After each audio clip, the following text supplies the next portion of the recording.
Chandrakant, YouTube is live.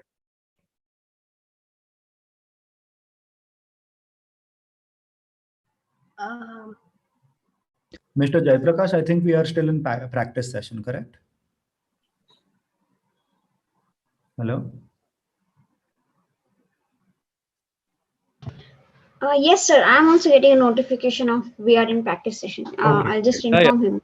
Yeah, I'm just, for some reason, I'm not able to see that we are in practice session, maybe due to my rights as a panel, but that is fine.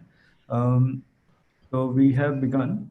I think if YouTube is live, Amrita, we can, I'll just give you the link. Okay. Yeah, so that is the link, Amrita. Thank you, Chandu. Yes. And Mr. Jaiprakash, you can now begin the webinar, and we will wait for 2 to 3 minutes. And Apurva, once we have enough people in the room, I will ask you to begin.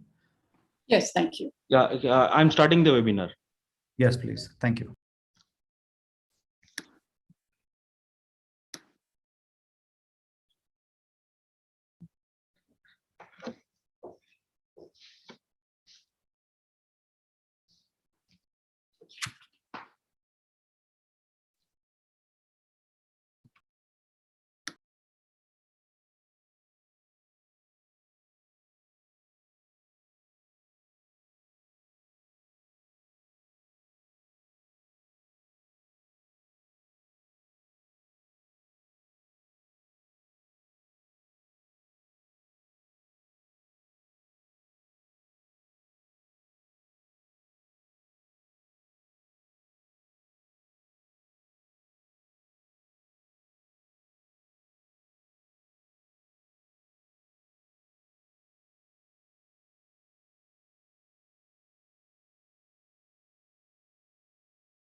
Apurva, it's 2 minutes past 10, so I think we should begin with our with the instructions. Okay, great. So that I hope people will join as we get moving. So good morning, everyone, and welcome to this session. As always, I hope everyone is stayed safe and is still continuing to follow all the precautions, given that the pandemic has not let go of its grip on us. We have a little poster here as a reminder of the kinds of things you can do to keep yourself protected. And I hope also that people are availing of vaccinations as and when this becomes possible and available to you. I have a couple of announcements before we launch into our talk. The first, of course, is our usual housekeeping instruction to many of you who've been with us, I think, for all our webinars, that we take questions at the end of the talk. And we ask you to post your questions in the Q&A box, which will be on one of the margins of your screen, depending on the kind of device you're using. For those who have joined us on the Bangalore Life Science Cluster YouTube channel, please post your questions in the comments box. That channel is being moderated, and the questions, as the ones posted in the Q&A box here, will all be taken at the end. The other element is that we look forward to your feedback. And there is a dedicated email account that we encourage you to write into. This is sciencesetu@instem.res.in, and you can see this posted at the top of the screen. We would also now like to hear from you about the areas that you think we should cover and you'd like to hear more about. Remember that it's still a very broad scope. It is in the areas of biology and life sciences, which we are going to focus on. But do write in and let us know if there are areas that you're particularly interested in, and we will make every possible effort to bring in leaders in the field, those who are at the cutting edge of the work, and to engage with you. So with that, I am very pleased to introduce our speaker this morning, Sabarinathan Radhakrishnan, who is a member of the faculty at the National Center for Biological Sciences. For those of you who've joined us in the beginning, in the very first talk, you would remember that I told you that inStem shares a campus with two other institutes, and the NCBS is where Sabari is based. Last week, we heard about how you can use the genome to trace the history of populations and look at trace lineages of large populations, large mammals, and this was the talk by Uma. We continue in this session today, to learn about ways in which secrets in the genome and information in the genome, which is not readily apparent, is uncovered and read and looked at for the process of understanding disease. So Sabari is a computational biologist, and his work, as I've already indicated to you, is focused on analyzing and studying genome sequences. And the primary motivation currently for their laboratory is to try and use this information to elucidate the genetic and molecular basis of cancers. And his talk today is entitled Origin and Evolution of Cancer. I should also add that he started his laboratory in at NCBS just about, I think, 3 years ago in 2018. And this may be in some ways an anniversary of sorts for the laboratory. So it's wonderful to have you here, Sabri. I'll hand it over to you and stop sharing for your talk to start. Thank you, Apurva, for the kind introduction and for this invitation. I will just start my presentation.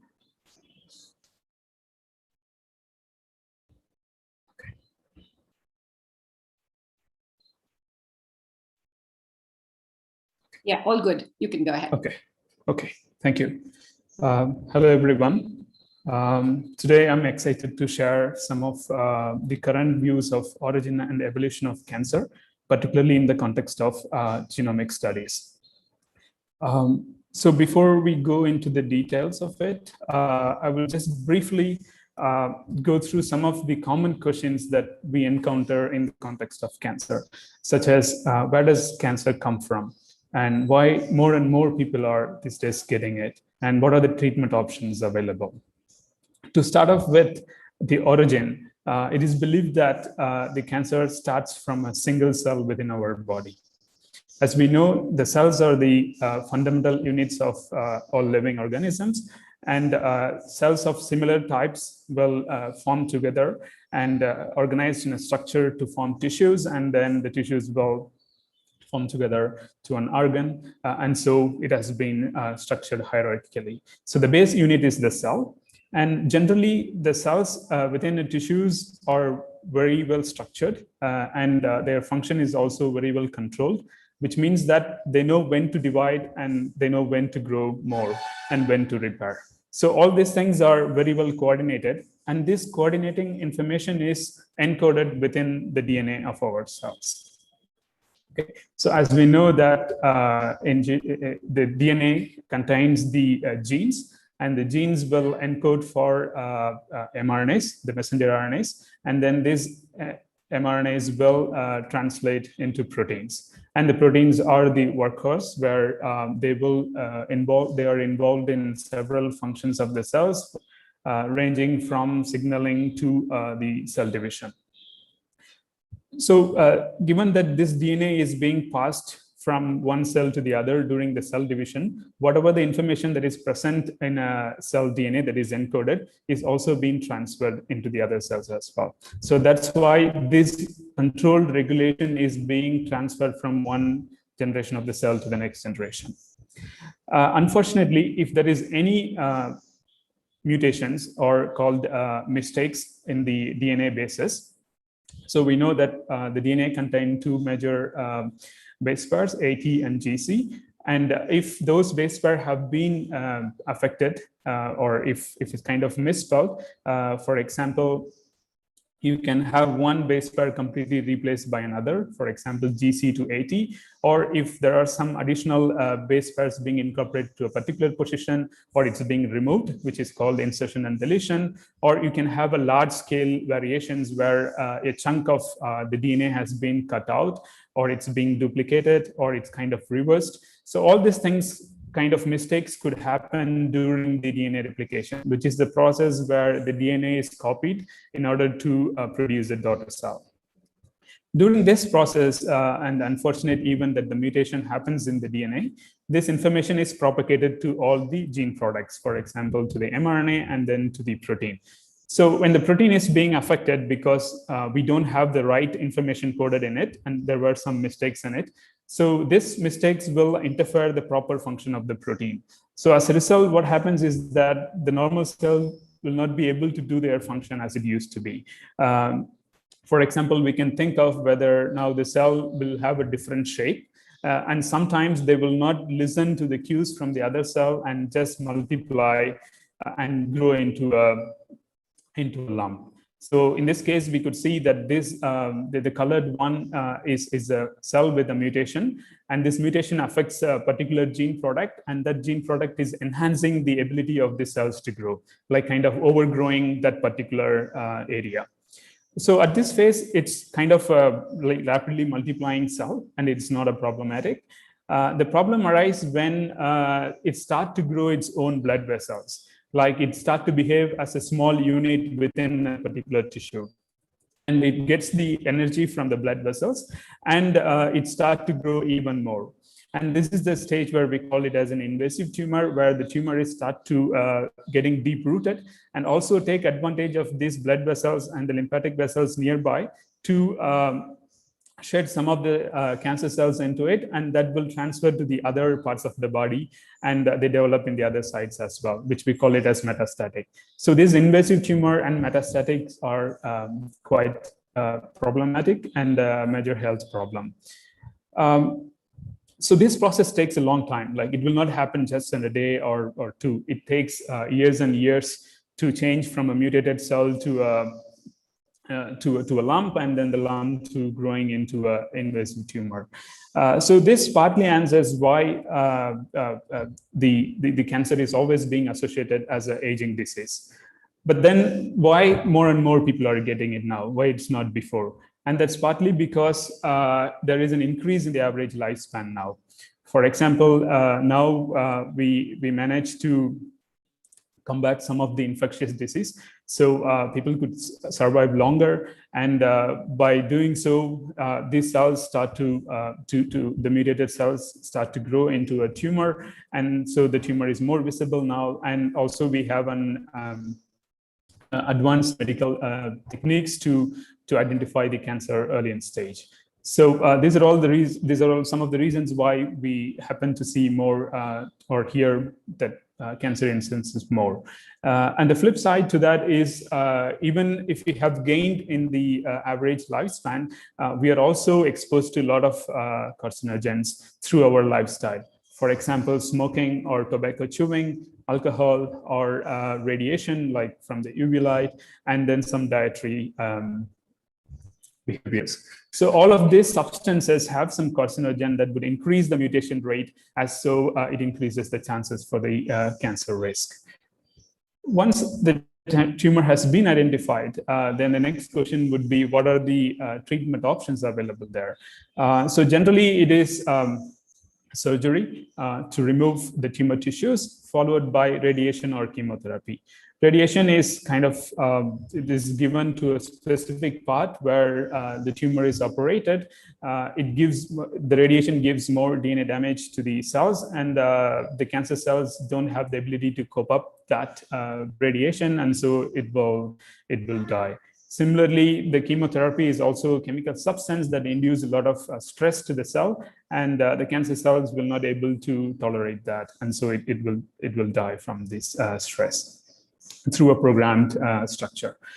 So both radiotherapy and chemotherapy is common to many cancer types. It's not specific to a particular cancer or not specific to a particular individual. It's been given to those who are suffering from any types of cancer.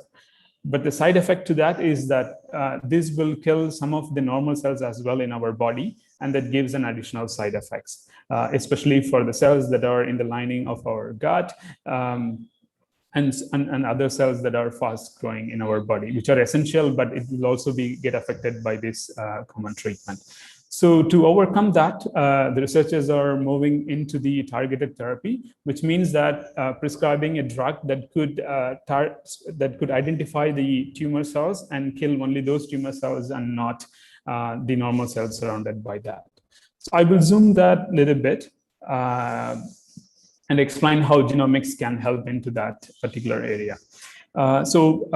Over the decades of the basic science in the cancer field has charted out some of the pathways that are commonly being seen in cancer. So there are 10 different pathways, like the pathways having the set of genes that are said to perform a particular function in a cell. And these are all the common pathway that's being affected in the cancer. And so they get us advantage to overgrow. This include continuous getting a proliferative signal or evading the growth suppressor and avoid immune destructions. The immune cells are generally in our body to identify this kind of abnormal cells and kill them. But unfortunately, the tumor managed to escape from these immune cells and so on. So there are 9 or 10 different properties that any cancer cells would have. Need not to be all of them, but at least 1 or 2 of them can be seen in that. So since these are all very unique to the cancer cell, but not to the normal, so researchers are taking advantage of these cells and design drugs against that. So there are specific drugs that could specifically bind to the mutated protein in the given cancer or in the given pathway. And so we could selectively kill only those target proteins that are present in the cancer cell. So this is quite encouraging, but the challenge to this is that we need to identify which genes or which pathway is specifically affected in a cancer of a particular individual so that we can prescribe the right drug to them. So for example, here we have seen different drugs that are specific to different pathways or altered pathways. So in order to match this, we need to look at the genome of that individual to say what genes have been affected and what drugs will be suitable for them. And this is where the precision medicine comes in, which is the treatment tailored for the individual. This is not new. This has already been in practice, but the techniques that we use to identify these are getting upgraded routinely. So some of the techniques used are carrier typing, which is basically look at the chromosomal numbers immunohistochemistry, where you would use an antibody to check the presence of some specific mutated protein or overexpression of some of the proteins, and some of the sequence-based approach where you can use PCR-based approach to enrich a specific gene of interest and look whether that gene carries a mutation. And this can be achieved by Sanger sequencing if we know the target already to amplify with the PCR. So in case if we don't identify some of the known targets, like the set of loci that we want to see, if that is not present, then we have to go for a de novo search, which is to look at the entire genome to see what are the things that are going wrong in that. And also, if the tumor is not studied well, we have to do a research on that. And also for that, people are doing DNA sequencing from the cancer cells. The challenge here is, it is good. We will be able to do the sequencing with the current sequencing techniques, but the analyzing data is challenging. So most often when we take the tumor tissue for sequencing, I will come to the sequencing part later, but for the context here, if you assume that the DNA is extracted from the tumor and it's being read, so this often happens in the very late stage of the tumor, which means the tumor is presented or the tumor is not responding to some of the neoadjuvant therapies such as chemotherapy. When we read the DNA of that tumors, we not only see the mutation that are responsible for the tumor development, but we also see a large number of mutation that has been accumulated over the lifetime of the individual. So these are mostly the somatic cells. So the cells has to divide every time to repair or to populate to form a tissue. And so every time the cell division occurs, there is an intrinsic error that could happen, like, for example, DNA replication or some other errors that will add up some of the mutations. And also, as we discussed, some of our lifestyle exposures, such as smoking, would also add up more mutation to the DNA. And the chemotherapy, which is also a DNA damaging agent, which induce more mutation in that. So the moment we sequence the cancer in the late stage, what we see is a cocktail of all the mutation that has been introduced by the different process over the lifetime.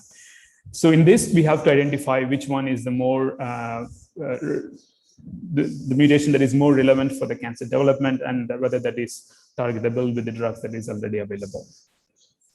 And this is where we are trying to help with developing computational approaches where we take the sequencing data and process them to identify some of the driver events. So I will focus on especially the identification of cancer driver mutation. As I mentioned, the sequencing is done by extracting the DNA from the tumor tissue. For example, here in this patient, we are taking the DNA from the tumor site, extract the DNA, and then subject them for short-read sequencing. Basically, you chop the DNA and then add some primers, the random primers to amplify these regions, and then we get the sequencing read. So this is the short segments that are highlighted in the blue color here are those that read that comes out of the sequencer, and we will map them back to a reference genome. For human, we have a reference genome, which is often referred as HG19 or HG38. These are all the versions for the genome. And we map these reads to that genome. So that genome is quite length. So you have all the bases in every chromosome has been identified. So by mapping these reads to the reference genome, we could easily locate where that read comes from, or the particular segment of the DNA from the tumor, where does it come from in the bigger chromosome. And we can also, after the alignment, we can see what are the bases that are different in the tumor as compared to the reference genome. So the reference genome right now is being generated from DNA from different individuals, which are believed to be healthy, but it does not represent one specific ethnic group or particular ancestry. So it is a combination of many. So once we map the reads to them, we could identify the changes. So in this case, you would see that there are positions where you see a different base, like EAA in the position of C, and then TT in the position of C, where you see different as compared to the reference. We can call them, these are mutations. However, we still don't know whether these mutations are specific to this tumor or specific to this individual as compared to the reference, which might have come from a different individual. To overcome that, we take blood from the same individual and then sequence them. And we do the same process of mapping the reads back to them and to identify the mutations. So the mutation that are shared both in the normal, the blood from the same individual will not have many cancer DNA. So that will serve as a control. And here we could identify that the mutation that are present both in the tumor and the normal are assumed to be the variants that are specific to this individual as compared to the reference. And those variants that are specific to the tumor are present in the tumor tissue. So in this case, we could see that the T mutation is present only in the tumor, but not in the DNA, in the normal, in the blood DNA. So this is how we identify the somatic mutation specific to the tumor cell. Then once we identify all this somatic mutation, then we have to figure out which mutation is functionally relevant, like which genes get affected by this mutation, and whether that mutation or the gene is conferring the selective advantage for the cancer cell to grow. And that we will do by experimental validation. Okay, so how do we predict these functional effect mutations? Like once we get the sequencing, we have to do the in silico prediction, how we go about that. So the cancer development is seen as an evolutionary process. Like I said, it starts from a single cell which have acquired mutation. And if that cell has an advantage to overgrow, that particular cell will populate. And during that time, it will acquire more mutation, and it will give further advantage for the cell for the fitness to grow. And at the end, we will see a plenty of cells that shares these mutations that started from the initial cell. This, you can imagine, an analogy to this is like you are growing some bacteria in a dish, and that dish has some antibiotic that's supposed to kill this bacteria, and some bacteria acquired a resistant, and then it will overgrow the complete dish. So we could think of something similar here, that here the mutation is providing the growth advantage, and that mutation is seen in all the cells. Similarly, when we do the sequencing for multiple individuals, some of this mutation could be shared among them. And if that mutation is seen being accumulated in a specific gene, that tells us that this gene is important for the cancer development. And this, in a systematic way, we can identify through the signals of positive selection, which means that the gene might have a more number of mutations from a group of individuals. This particular gene might be mutated commonly in this particular group compared to the expected number of mutation, or the gene have multiple mutations falling into that, and all of them are creating a high impact. Like, for example, this mutation could truncate the protein.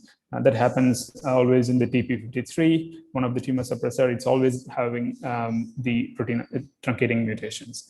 Or there will be specific spots in the genome or in the gene where you observe these mutations recurrently in multiple individuals. So these are all the different ways one could find whether a particular gene is targeted for mutation in the cancer group. The key thing to this is we need to have a better control in order to find these signals, or the signals of positive selection. And constructing this background model should somehow take into account what is the general mutation rate, like what is the frequency of mutation in the tumor. So to do that, what as a community, as a cancer community, is doing is to use the existing data. Like there have been a large number of exome on the whole genome, which is sequencing. The exome is basically focusing on the protein genes in the genome, and the whole genome is the entire genome of the cancer. So all of them have been subjected for sequencing through the consortia such as TCGA, which has generated more than 10,000 cancer genome sequencing, and the ICGC, International Cancer Genome Consortia, where many different countries have contributed the genomic studies to this repository.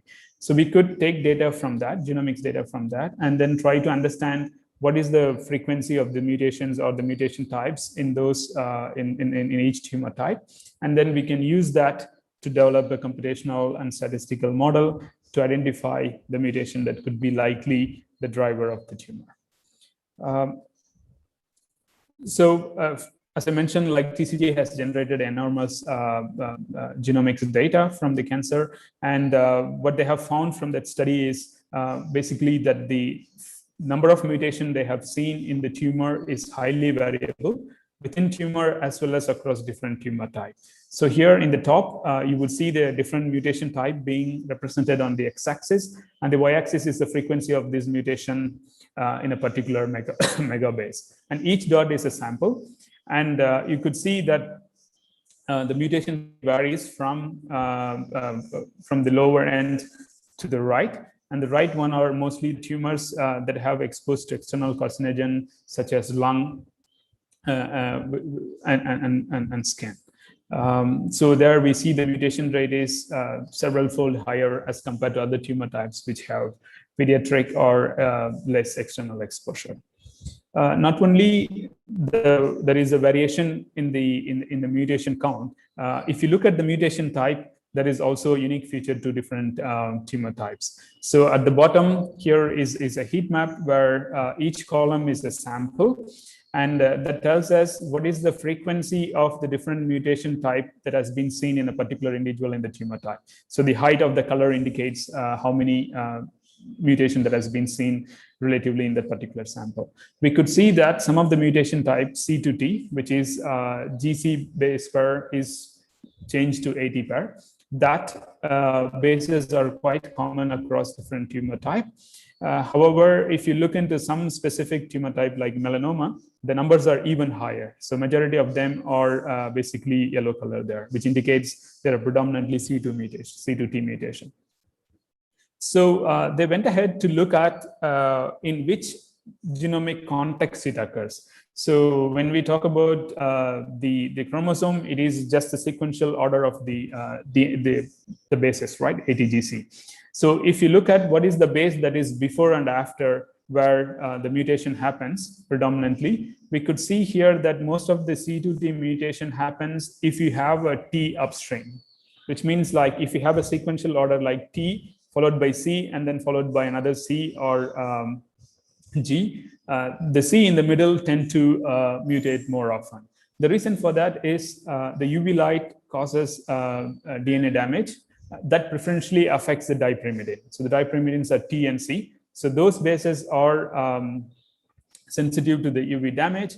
And if that damage is not fixed by our body's DNA repair mechanism, they will become mutation. So this tells us that the external exposure or the mutational process that creates this mutation leaves a specific signature that can be captured by looking at the mutation patterns. This seminal study have analyzed plenty of available whole genomes and exomes and come up with the unique signatures that are present across different tumor types. And they were managed to associate some of this signature to the possible mechanisms that could create this mutation. This includes spontaneous deamination of 5-methylcytosine. These are all called mutations at CPG sites. CPG or C followed by G, and they are present in the promoters and other regions of the genome that help in regulation, gene regulation, and that C gets methylated. And sometimes the DNA repair mechanism would think that as a damage, and then they put a T opposite to that. That's how we get more C2G mutation. And like as I said, the smoking have some carcinogen that specifically affects the guanine base, and that leaves a specific C2A mutation.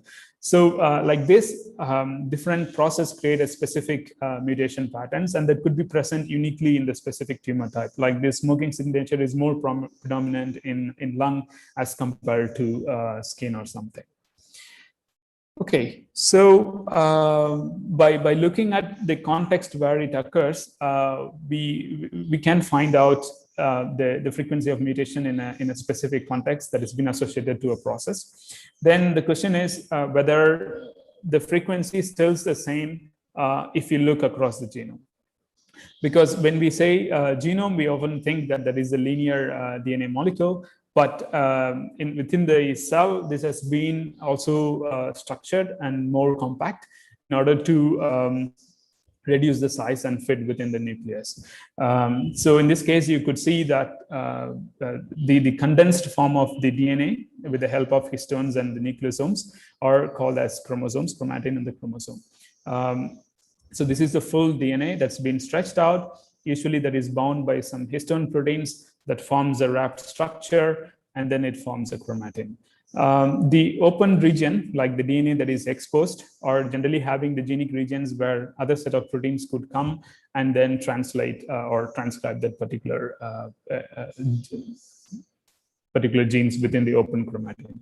This is called open chromatin, and that are closely bound is often referred as closed chromatin. So previous studies have shown that the frequency of the mutation is highly variable across this region. So the closed chromatin tends to have more mutation, like the regions that are packed by the proteins tend to have more mutation as compared to the open chromatin. And the reason for that is the open chromatin is also accessible for more DNA repair. And so some of these damages get fixed quickly, and so we don't see a mutation there. And this was nicely shown with some of the open chromatin information, like there are techniques to identify, like in a given cell, what fraction of the genome is more accessible and what fraction are tightly bound or packed by the proteins. And here the blue color indicates that whether the particular part of that segment within the chromosome is being tightly packed or not. So the higher the value means higher the packing it is. And the black line here indicates the number of mutations that has been observed in the particular segment. As you can see that whenever there is a peak in the compaction of the DNA, we also see a higher mutation rate as well. So that nicely correlates that the structure of the genome is somehow dictating where the mutation should happen within the DNA. And this, as I said, this is broadly attributed to the availability of the open chromatin to the DNA repair mechanism. So this study was done at a large scale, like a megabase scale, like in a bigger chunks. So we wanted to understand how this is happening at the local scale, like in a base pair resolution, like because even in the open chromatin, the DNA regions are still bound by some protein that is involved in the gene regulation, for example, transcription factors or histones.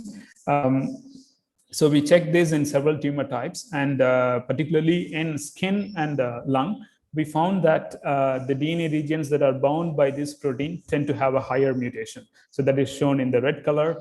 All these sites tend to have a sharp peak that indicates that the mutation have been accumulated at this site. And we correlated that this could be due to an reduced DNA repair at this site, because if you have a damage in the DNA, and then this protein is bound on top of to that, then it could impair the availability of this damage to the repair protein. And so this damage survives, and during the replication, it becomes a mutation. So this is how even the proteins that are binding to the DNA could shape the frequency of the mutation at the local scale. Okay, so just to summarize this part, just by getting the mutation from the sequenced cancer genome, we can study different things. On one side, we can understand what are the different patterns of mutation that is seen in different tumor types. Then we can also understand how they are distributed along the chromosomes or along the entire genome. Like, are there any pockets where the mutation is more frequent, and are there any pockets that have a lesser mutation? So this gives an understanding of the mutational process, as well as how the DNA packing and the DNA repair mechanism interplay that leads to the mutations at these sites. And we could integrate this information statistically to predict the probability of observing mutation in a particular tumor type. In other words, if we just take a genome, one can assign the likeliness of a particular site to be mutated by a given mutational process or in a particular tumor type. So this is quite helpful when we go for predicting the driver mutation. For example, if you observe a set of mutations seen in multiple individuals, does it happen at the site where you expect to see a mutation, or it's unexpected? And that's what we do by using computational approach. I will just briefly run through with one application. Fortunately, we were part of this consortia called Pan-Cancer Analysis of Whole Genome. This was organized by ICGC and TCGA, and they have collected around 2,500 whole genome tumors, like the DNA from the tumors has been whole genome sequenced, like the entire genome has been sequenced as much as possible. And these tumors covers across 37 tumor types. And here we wanted to identify the cancer-associated mutation called driver mutation that are present in the protein coding regions, also in the non-coding regions as well, that could regulate the gene expression. And through this analysis, we would like to answer some of the basic questions, like how many mutations that are needed for a normal cell to transform to a cancer cell. Or at the end stage, how many mutations that we have seen that this tumor has accumulated, especially the cancer driver mutation. And then how many of them fall within the protein coding regions and outside of the protein coding regions. And what is the contribution from the different types of mutation? As we have seen previously, that the mutation could be a single base change or a large scale changes. To identify that, we developed this approach called on-cohort drive. What it does is like it applies a signals of positive selection approach to identify the genes that has been frequently mutated in a particular tumor type. So when I say this, we call it as a cohort. Like for example, here we have put a set of individual of a similar tumor type, and let's say that this is in the order of hundreds, and we get the genomes from these 100 individuals and look at the mutation in the specific genes, and then here you would see this mutation has been accumulated in a short stretch. That indicates that many of these individuals have mutation at this specific spot. So if that mutation is more than expected, like in the previous part we have seen, we can predict what is the likeliness to observe mutation at a specific site. And if that probability is low and we have observed more mutation at this site, that indicates that this mutation is something favoring to the tumor or cancer development. So identify those mutations also at the large scale genomic rearrangement and the copy number alterations. So we have put together all these things to provide a list of driver events in each individual. And this is how it looks like. So here we have listed some of the most frequent genes that are affected by the driver mutations. So the top one is the TP53, which is a well-known gene in the context of cancer. And this gene is more often affected by a truncating mutation in the coding region. And also it is being affected as a gene deletion, like the entire copy of the TP53 gets deleted. You could see on the right that roughly there are 50% is being explained by two different colors. One is for having mutation in the protein coding region, the other is for the deletion. And if you look at this coloring on the right, you would see a different pattern. Most of them have mutation in the protein coding gene, and there are other modes where the same gene could be affected, like large scale deletions or rearrangements. So once we have charted this list of genes, we could then ask how many patients within this cohort have at least one driver event.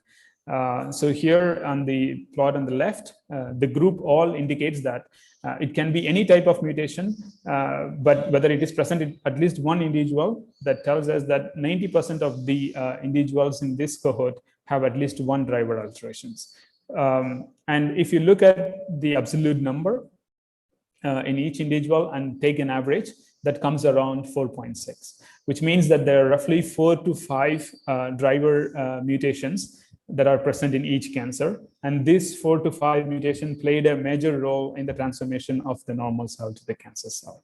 Again, all these are prediction, which needs the functional validation, but broadly, these are all the main candidates that one could take for further functional validation. Okay. So I will just give you that with an example. So the previous study was focused more on the Caucasian population. We wanted to perform a similar analysis in the Indian context as well. So when we started a lab here, we were fortunate to collaborate with Dr. Murali at CDFD Hyderabad. And his group is working on the rectal tumors, that is early stage tumors in the Indian population. And they have performed exome sequencing for some of the tumors. So Anurag from the lab has explored that data to find the driver mutations through the approach that I have explained earlier. And from this analysis, what we noticed was that some of the genes like TP53, APC, KRAS, and SMAD4, these genes tend to have higher mutations, more than the expected, and causes the statistical significance that we wanted. And they seem to have different mutations. And these genes are well known in the context of colorectal, especially the TP53, APC, and KRAS. So it's kind of nice to see that the same set of genes are also being affected in the Indian cohort as well. That indicates that although the tumor originates from a different population, some of the basic genes are pretty much the same. So in addition to some of the known genes, we identify a novel gene called ARID2, which is one of the chromatin modifying enzymes that plays a role in packing the DNA. So his group is interested in that particular gene to find out their role. And in this gene, across tumors, the mutations that we see are mostly frame shift and stop gain mutation, which means that this mutation is pretty much truncating the function of the ARID2. So they set up a validation by taking some of the cancer cell line, especially the colorectal cancer cell line. So this HCT116 and HT29 are two different cell lines. And in that, they tried to knock down the ARID2, which means like these cell lines have an intact ARID2, but they introduce some external factors to suppress the activity of the ARID2, and then they see how that cells grow. And what they have seen is that this NT is the normal, which is a normal cancer cell line, and this SH1 and SH3 in the top one are those cell lines where the function of the ARID2 has been knocked down. And we could see that the growth, which is on the y-axis, is being higher when you knock down this gene. So that indicates that the normal function of the ARID2 is to suppress the tumor growth. The moment you perturb the function of the ARID2, the cells start to overgrow.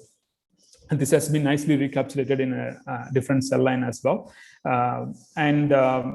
So all these things that has been done in vitro, like in a dish.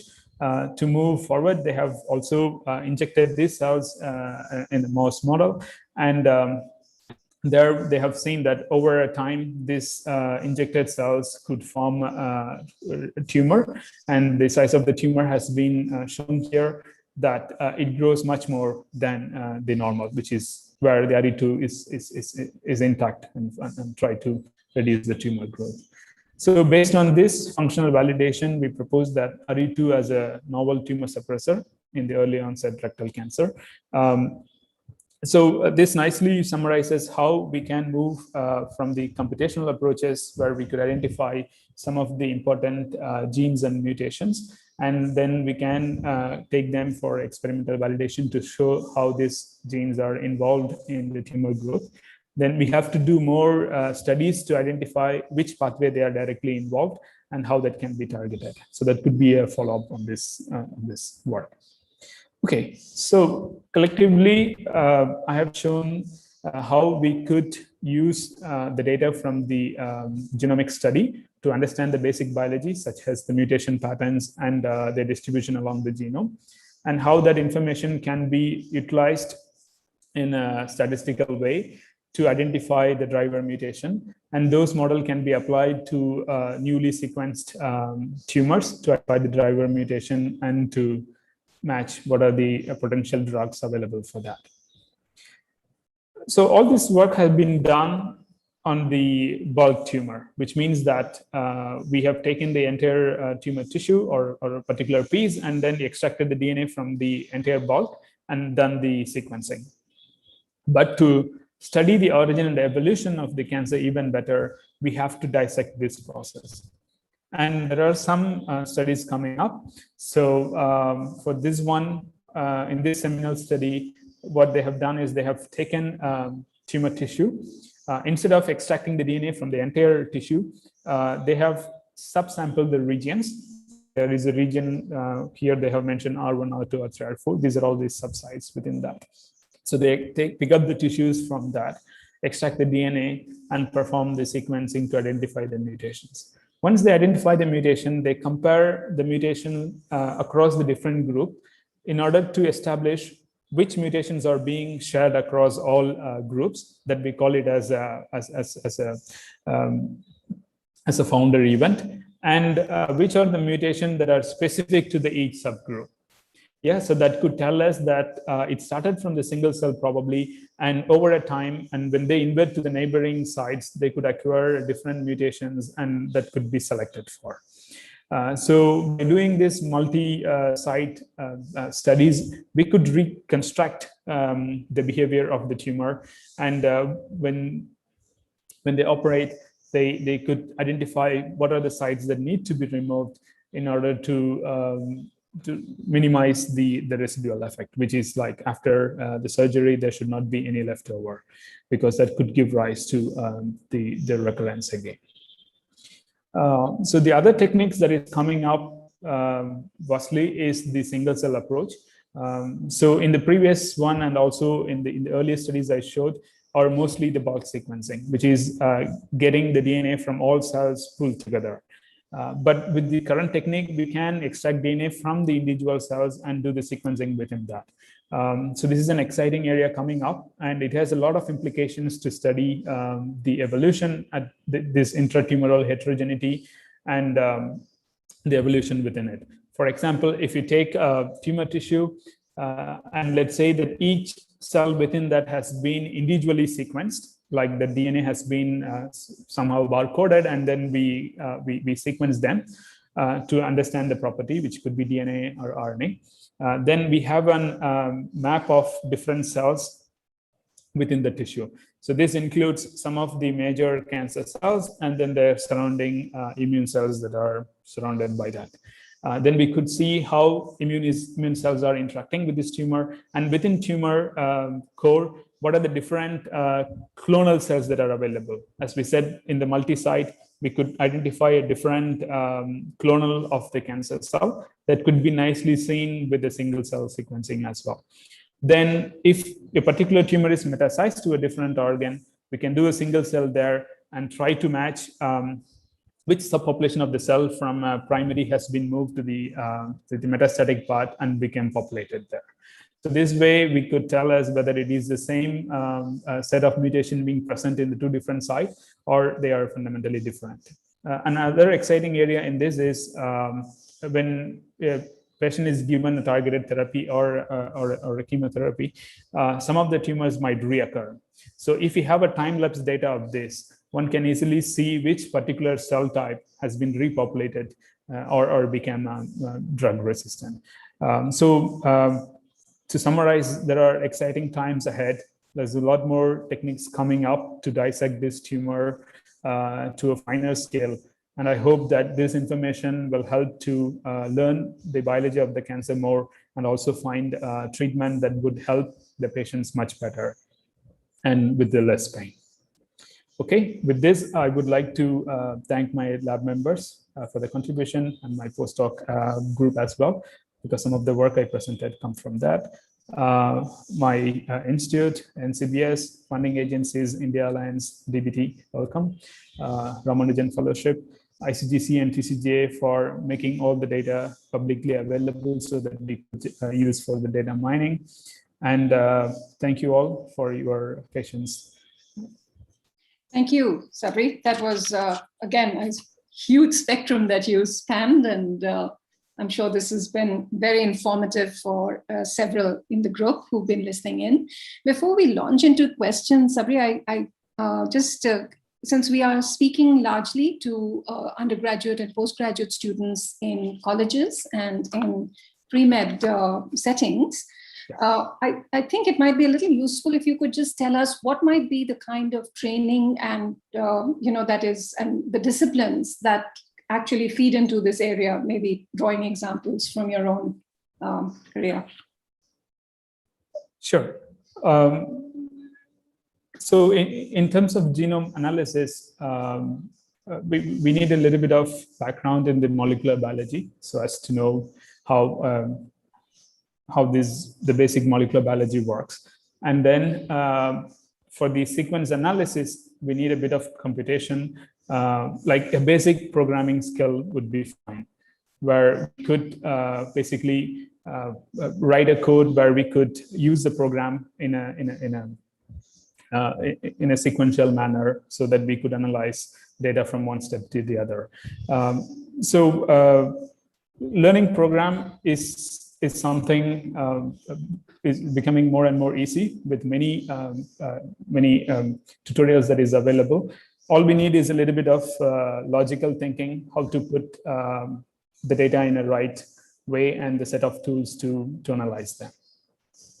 So let's say someone is doing a BSc in zoology right now, or microbiology, and you want to engage in this.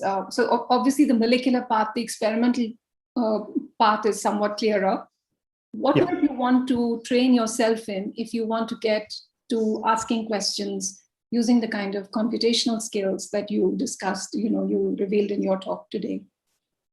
Yeah.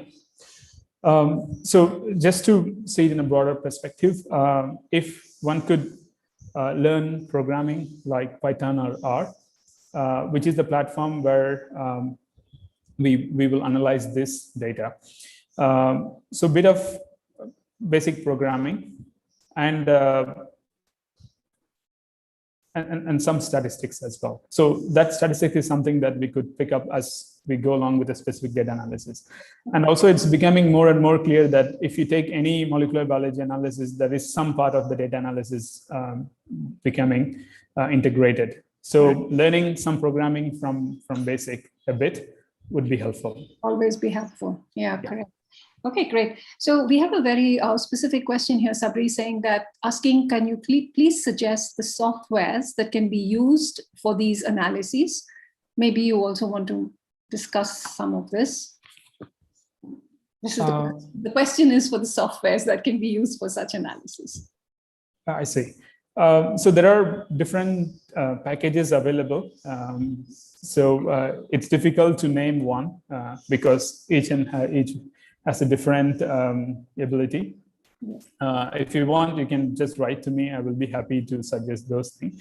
But generally, for most of this analysis, we have used a GATK pipeline that performs most of the variant calling. Correct. I suppose what you're also emphasizing, Sabri, is that it's not just using a software, plugging it in. You need a little more than just that. Yes. So every data is unique, as you rightly said. Every data is unique, and it needs more than just a software view to understand the data. And after you get the output from the analysis, you also have to sit through that to see if you are getting the proper outputs. Okay, so now we have a question on, I think, addressing more the complexities of material that is being used in such analysis. I will read out the question and you can then take it in parts. It says, presently, the microbe coming into your screen will also have a role in cancer development. The question is, I think, about microbiomes. And the broader thing is, how are these, what are the roles these play in cancer development? If there are any insights on the role of the microbiome, that I think that is what the question is directed towards. Okay. Yeah, I don't have much experience on the microbiome part, but from the literature knowledge, I would say that there are some microbes being associated to the colorectal cancer, but I don't know the details of it much. Okay. I think one of the elements that your talk brought up, and maybe it's a very broad area, but you could address this. One is that what do you see as the challenges to taking this into mainstream, clinical medicine, practice of medicine? Because we talk about the places where one succeeds, but what are then the challenges you see ahead of this? Yeah, no, that's very interesting and challenging question. So whatever I spoke of is more from a basic science and what has been done. So to take this to the clinic, as a clinician, they will see this together with many other factors. Like for them, the mutation status could be one of the several factors they decide for a treatment or for any clinical management. So there are places where some of these mutation status has already been part of the screening. So I heard from Tata Memorial Hospital and many other places where they have a set of mutations they would screen for in order to at least segregate the tumor types for treatment. So there is a potential, but when this has been viewed in the context of other features, it becomes complex. So to continue on that line, I mean, how do you deal with the heterogeneity of a tumor when you're making an analysis of the kind you showed us? Yeah, so the heterogeneity is a major element for many of the tumor types. So with the bulk sequencing data, all were mostly estimates, like they could have been to this level of heterogeneity. So I'm talking about the intratumoral heterogeneity. So all we had was an approximate thing. But maybe with the new data coming up with the single cell approach, maybe we would get a better idea of, or a more quantitative way of telling how heterogeneous it is, and whether this heterogeneity plays a role in the treatment and the further recurrence and so on. But moving from one cancer type to the other, there is a different level of complexity and heterogeneity as well. But what we are doing is looking at more at the genome level. But once we move into the mechanisms underlying, that there we need a context-specific understanding of those modifications. And more topical or local, I mean, how many groups are sort of engaged in this kind of work within the country? Sabri, is this something that is finding a meaningful space in terms of engagements? Yeah. So there are quite few places are engaged in this. Like if I want to name, I could just list some just to my knowledge, but there are plenty. Like group from NIBMG have deeply involved in this, and they have also generated data from oral cancer and contributed for the ICGC consortia together with ACTRAC. And there are groups in ACTRAC and group in CDFD, CCMB, and of course in NCBS and BLISC. So these are all the places that immediately comes up. Also, I'm also relatively new to the system, so I don't have the vast list. But as a area of research, there are several groups which are trying to sort of arrive at some. So these are all genomics related. But anyway, there are other sides of the cancer study which I have not touched upon. Oh, sure, absolutely. No, I think it was just a general question because it's more about opportunities and spaces that people can look at. They are actually interested in pursuing a career in this along this path, because it's nice to know that there is more than one laboratory that may be addressing similar questions. Yeah, definitely. I think we've come to the end of our questions. There's a very general question about how to get into a PhD after MSc. Please work hard and think creatively. I suppose that's not specific to this session, but since it's come up, we'll take it. So I think that we have no further questions, Sabri, but I think you've given us a lot to think about. So thank you very much for talk today. Yes. Thank you again for this opportunity. Thanks very much, and bye everybody. See you next time. Thank you all. Bye. Thank you. Mr. Jayaprakash, you can Thank you. close the Yeah, call. thank you. Yes.